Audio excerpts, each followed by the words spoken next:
ভালোবাসা এটা একেবারেই সাধারণ জিনিস নয়। এই ভালোবাসার মধ্যে যারা একবার পড়েছে তারাই বুঝতে পেরেছে এই ভালোবাসার গভীরতা কি। আপনি যদি কাউকে ভালোবেসে এক চুটকি মাটি দিয়ে থাকেন এবং অপরপক্ষের ভালোবাসা যদি আপনার প্রতি সৎ হয়ে থাকে, তাহলে সেই একমাত্র বুঝতে পারবে আপনার দেওয়া সেই এক চুটকি মাটির গুরুত্বটা। এটা শুধু একটা উদাহরণ দিয়ে আপনাদের বোঝানোর চেষ্টা করলাম। এমনই এক ভৌতিক গল্প নিয়ে আজ আমরা হাজির হয়েছি। আমাদের আজকের গল্প আংটি। গল্পটির লেখনে আছেন রুদ্র। আমাদের গল্পের স্থান, কাল, চরিত্র সমস্ত ঘটনাই কাল্পনিক। বাস্তবের সাথে কোনো ধরনের মিল থাকলে তা অনিচ্ছাকৃত। তাহলে চলুন আর দেরি না করি শোনা যাক আমাদের আজকের গল্প আংটি। আংটি।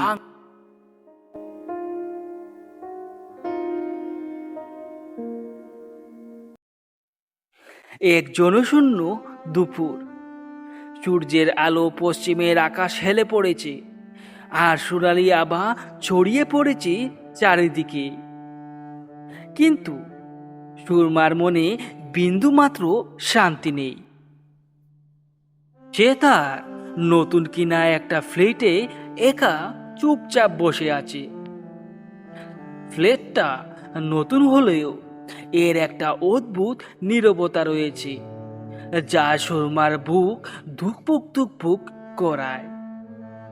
এমনই এক দুপুর বিকাল বেলায় সে বসে বসে নিজের বাড়ির চারপাশটা দেখছিল।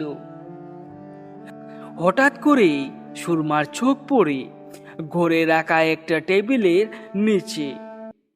সেখানে একটা ছোট কাঠের বাক্স সে দেখতে পায় এবং সেই কাঠের বাক্সটা দেখে সে আগ্রহের সাথে সেই কাঠের বাক্সটা তুলতে যায়।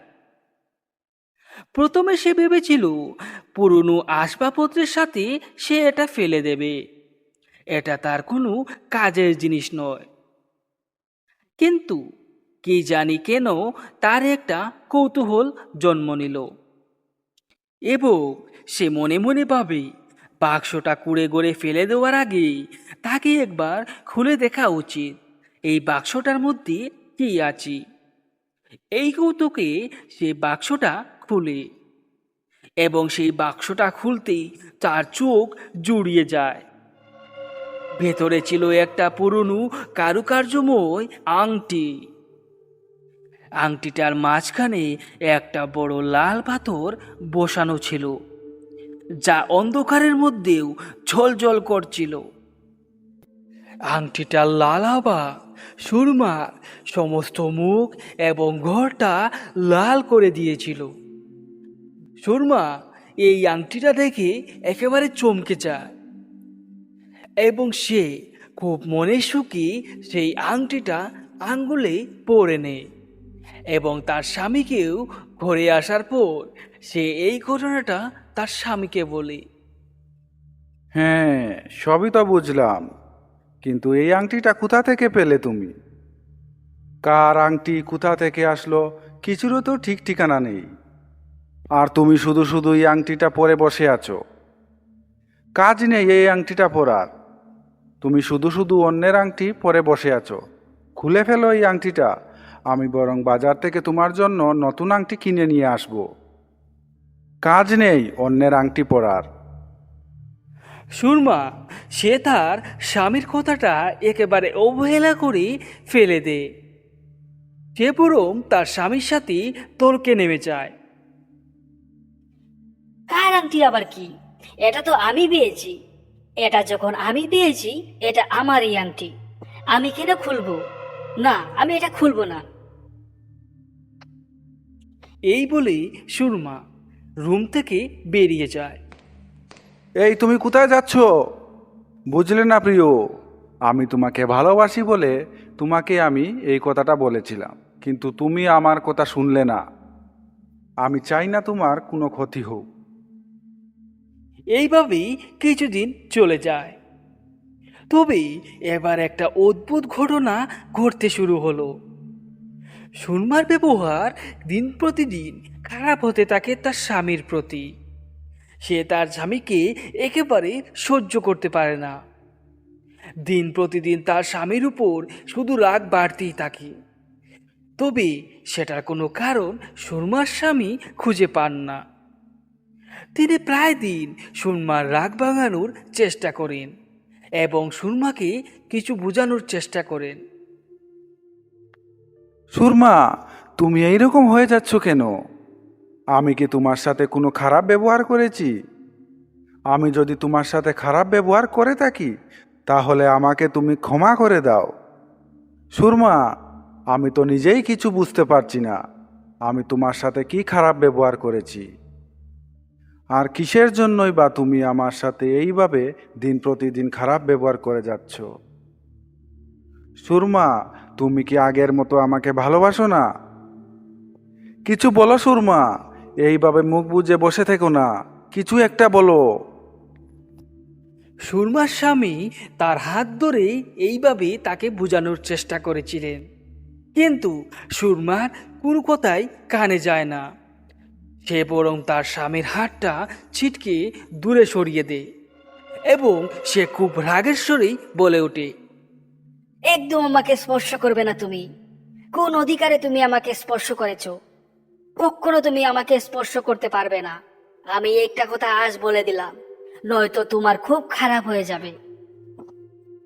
সুরমার মুখে এরূপ কথা শুনে সুরমার স্বামী একেবারে চুপ হয়ে মাথা নিচু করে বসে থাকেন এবং তার দু চোখ দিয়ে টপ টপ করে জল পড়তে শুরু করে। সে কিছুই বুঝতে পারছে না কেন হচ্ছে তার সাথে এরকম ব্যবহার, কি করেছেন উনি। যতদিন কাটতে থাকে পরিস্থিতি আরও খারাপ হতে থাকে। এবার সুরমা তার স্বামীর সাথে কথা বলাটাও বন্ধ করে দেয়। এমনই এক পরিস্থিতি সৃষ্টি হয়েছে যেন এখন সম্পর্কটাই আর বেঁচে থাকবে না। সুরমা তার স্বামীর সাথে রাত্রিতে শোয়ও না। কেমন যেন একটা পরিস্থিতি সৃষ্টি হয়েছে। সুরমা নতুন ফ্ল্যাটের নতুন একটা রুমে সে একাই রাত্রিতে থাকে। সুরমার স্বামী প্রথমে ভেবেছিলেন হয়তো সুরমার মন ভরে গেছে, সে আর তার স্বামীকে মেনে নিতে চাইছে না, কারণ তার স্বামীর বয়সটা একটু বেশি। কিন্তু পরবর্তী সময়ে ওনার মনে একটা প্রশ্ন উদয় হয়। সুরমার ব্যবহারের সাথে সাথে তার চেহারা রূপরঙ্গও পাল্টে গেছে। কেমন যেন তার চেহারাটা ফ্যাকাশে ফ্যাকাশে দেখা যাচ্ছিল এবং দিন প্রতিদিন এটা বাড়তেই থাকে। তারপর সুরমার স্বামী মনস্থির করেন উনি কিছুদিনের জন্য অফিস থেকে ছুটি নেবেন এবং লুকিয়ে লুকিয়ে উনার স্ত্রীর উপর নজর রাখবেন।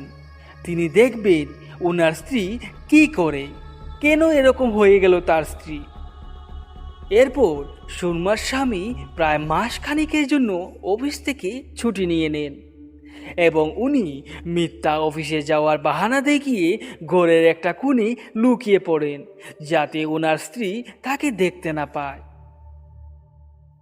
এবং অফিস ছুটির টাইমে উনি সেই ঘরের কোণে থেকে লুকিয়ে বেরিয়ে আসেন এবং এমন অভিনয় করেন যেন তিনি অনেক পরিশ্রম হয়ে অফিস থেকে ফিরেছেন।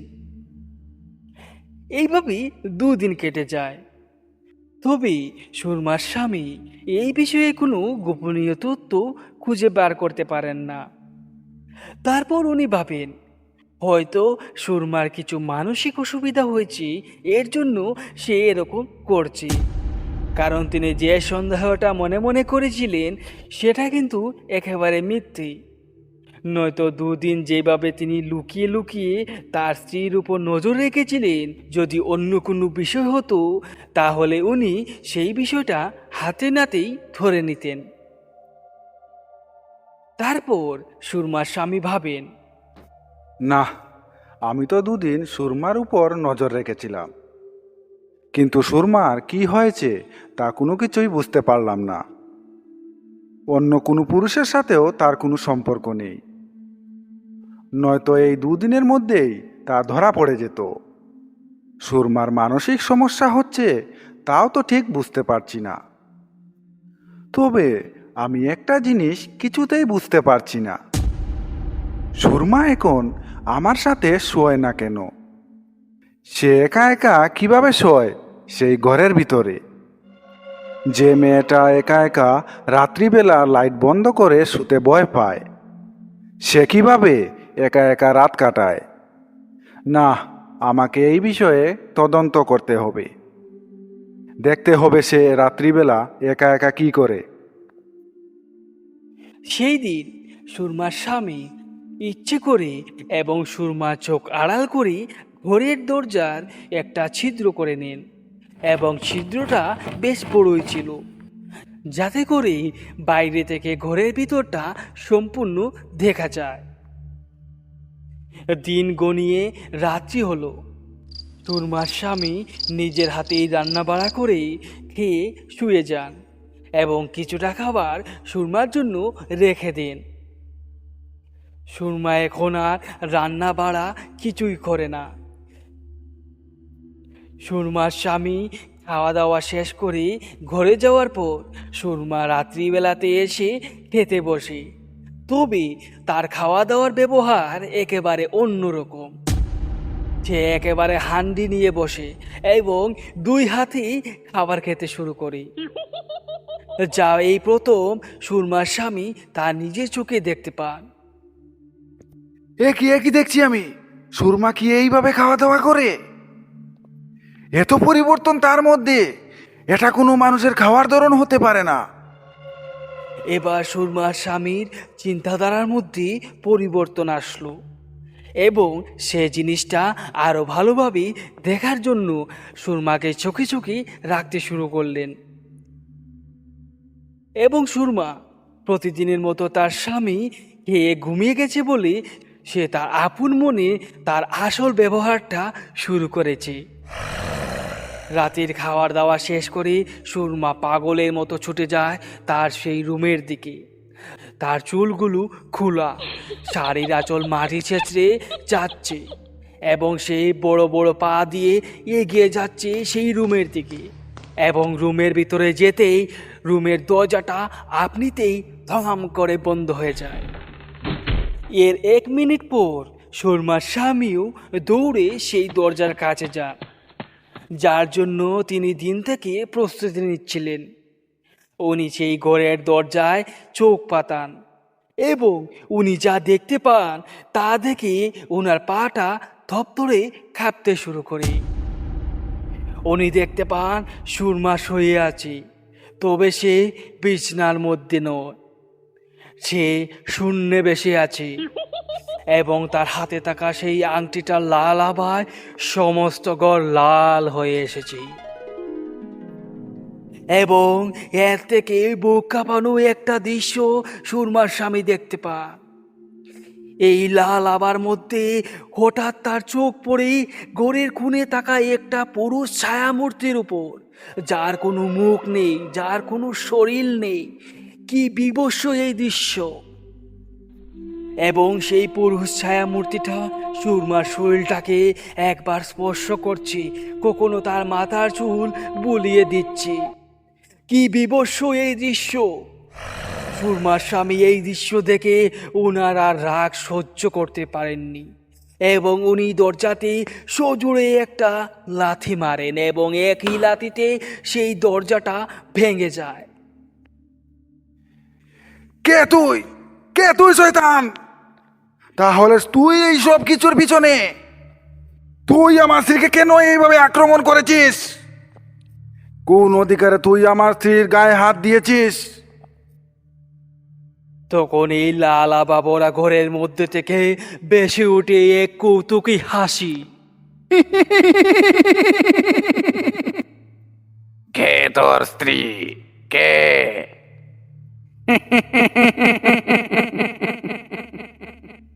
ওটা আমার বারো, ওটা তোর স্ত্রী নয়। কি কি বললি তুই? মৃত্যুর পরেও কি অন্য স্ত্রীর উপর তোর নজর যায়নি? তুই একটা প্রেত শয়তান। তুই অন্য স্ত্রীকে নিজের স্ত্রী বলছিস? নির্লজ্জ বেহায়া, এ কি বলছিস তুই? ওই দেখ, আমার পারোকে ওই আংটিটা দিয়েছিলাম, যেটা ওর হাতে এখনো জগজগ করছে। ওই দেখ। তারপর সেই অস্পষ্ট ছায়ামূর্তিটা আঙুল দেখিয়ে ইশারা করে সুরমার হাতে দিকে। তার হাতের সেই আংটিটা, যার আভায় সমস্ত ঘরটা লাল হয়ে উঠেছে। তখন সুরমার স্বামী বুঝতে পারেন এটা তাহলে এই আংটিরই কারসাজি। ওই আংটিটা আমি আমার পারোকে দিয়েছিলাম, তবে মরার আগে পারো আমাকে ওই আংটিটা হাতে তুলে দিয়ে বলেছিল, তোমার দেওয়া উপহারটা আমার জীবনের চেয়েও বেশি দামি। তুমি দিয়েছো এই উপহারটা, এটা তো আমি সাথে নিয়ে যেতে পারছি না। তবে তুমি আমার আংটিটা আজীবন অবধি হেফাজত করে রেখো। আমার পারোর শেষ ইচ্ছাটা আজ অবধি আমি পালন করে যাচ্ছি।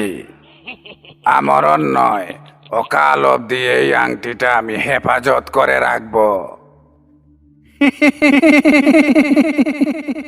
তবে আমি ওর হাতে এই আংটিটা দেখে খুব রেগে গিয়েছিলাম। আমি ইচ্ছে করছিল ওকে আমি মেরে ফেলি, কিন্তু হঠাৎ আমি দেখতে পাই ওর মধ্যে আমার পারোকে।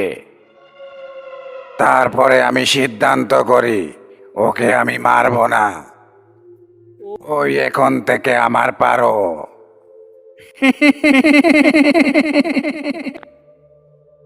এই প্রেত ছায়ামূর্তিটার কথা শুনে সুরমার স্বামী একেবারে থ হয়ে দাঁড়িয়ে থাকেন।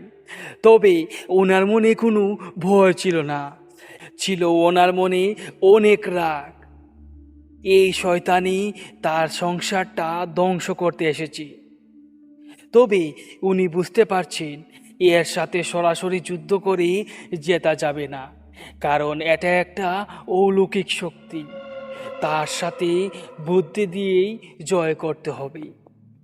প্রথমে সুরমার স্বামী ভাবেন তাকে ডেকে যদি সজাগ করা যায় তাহলে হয়তো সেই শয়তানটা নীরব হয়ে যাবে। তাই সুরমার স্বামী তার স্ত্রীকে ডাকতে শুরু করেন। সুরমা, সুরমা, তুমি একবার চোখ খুলে তাকাও। তুমি কি আমার কথা শুনতে পাচ্ছ? সুরমা, আমরা দুজন মিলে এই শয়তানটাকে পরাস্ত করতে পারবো। সুরমা, একবার উঠে দাঁড়াও। এই বলে বলেই সুরমার স্বামী সুরমার দিকে এগিয়ে যান। অপর প্রান্তে দাঁড়িয়ে থাকা সেই শয়তানটা বারবার সুরমার স্বামীকে সাবধান করতে থাকে। দাঁড়া, কোথায় যাচ্ছিস তুই? এক পাও এগোবে না তুই। ওটা তোর স্ত্রী নয়, ওটা আমার পারো। এক পাও এগোবে না বলছি, নয়তো তোকে আমি শেষ করে দেব। তবে সুরমার স্বামী সেই শয়তানটার কথা পাত্তা না দিয়ে এগিয়ে যাচ্ছিলেন তার স্ত্রীর দিকে। তারপরে সেই শয়তানটা তার অলৌকিক শক্তি দিয়ে সুরমার স্বামীকে অনেক দূরে ছিটকে ফেলে দেয়। মেঝেতে আহত অবস্থায় পড়ে থাকেন সুরমার স্বামী এবং তিনি মনে মনে ভাবেন, না, এইভাবে কাজ হবে না, আমাকে কোনো অন্য একটা পথ অবলম্বন করতে হবে। তারপর সুরমার স্বামী অন্য একটা ফোন দিয়ে আটেন। তিনি হঠাৎ বলে ওঠেন, শয়তান, ওই দেখ, ওখানে তোর স্ত্রী দাঁড়িয়ে আছে। ওই দেখ, ওই দেখ। এবং সুরমার স্বামীর এই মিথ্যা জালে সেই শয়তানটা ফেঁসে যায় এবং সে দৌড়ে ঘরের বাইরে চলে যায় এবং সেখানে গিয়ে তার পারোকে খুঁজতে থাকে। এর মধ্যেই সুরমার স্বামী লাফিয়ে যান তার স্ত্রীর দিকে এবং বলপূর্বক তার হাতে থাকা সেই লাল আংটিটা খুলে দূরে ছড়িয়ে ফেলে দেন। তৎক্ষণাৎ ঘরে আলো লাল থেকে আবারও সাদা হয়ে ওঠে। তবে সেই ছায়ামূর্তিটা এখনো তাদের সামনে দাঁড়িয়ে আছে। তুই মিথ্যা প্রতারণা করেছিস আমার সাথে। তোদের আমি ছাড়বো না, তোদের আমি ছাড়বো না, তোদেরকে আমি শেষ করে দেব। এই বলেই সেই শয়তানটা এগিয়ে আসছিল তাদের দিকে। ইতিমধ্যে সুরমারও জ্ঞান ফিরে আসে এবং সেই শয়তানটা এগিয়ে আসছিল সুরমার স্বামীর দিকে। তখন বাঁচার জন্য সুরমার স্বামী চিৎকার করে বলে ওঠেন, সুরমা, ওই আংটিটা তুমি নষ্ট করে দাও। সুরমা, ওই দেখো ওই মেঝেতে পড়ে আছে সেই আংটিটা। যাও, ওই আংটিটা তাড়াতাড়ি করে নষ্ট করে দাও। এই আংটিটার মধ্যে রয়েছে সেই শয়তানটার অলৌকিক শক্তি। তাড়াতাড়ি করো সুরমা, নয়তো সেই শয়তানটা আমাদের দুজনকেই শেষ করে দেবে। তোদেরকে আমি শেষ করে দেব, শেষ করে দেব আমি। তারপর সুরমা দৌড়ে যায় এবং হাতে একটা লাঠি নিয়ে যায় এবং সেই লাঠি দিয়ে সেই আংটিটাকে জোরে জোরে আঘাত করে এবং তার 3টি আঘাতেই সেই অদ্ভুত আংটিটা ভেঙে যায়। তৎক্ষণাৎ সেই প্লেয়ারটা এক চিৎকার করে ওঠে, মেরে ফেললি, তোরা আমাকে মেরে ফেললি। শর্মা, আমি আবারও আসবো, আমি আবারও আসবো।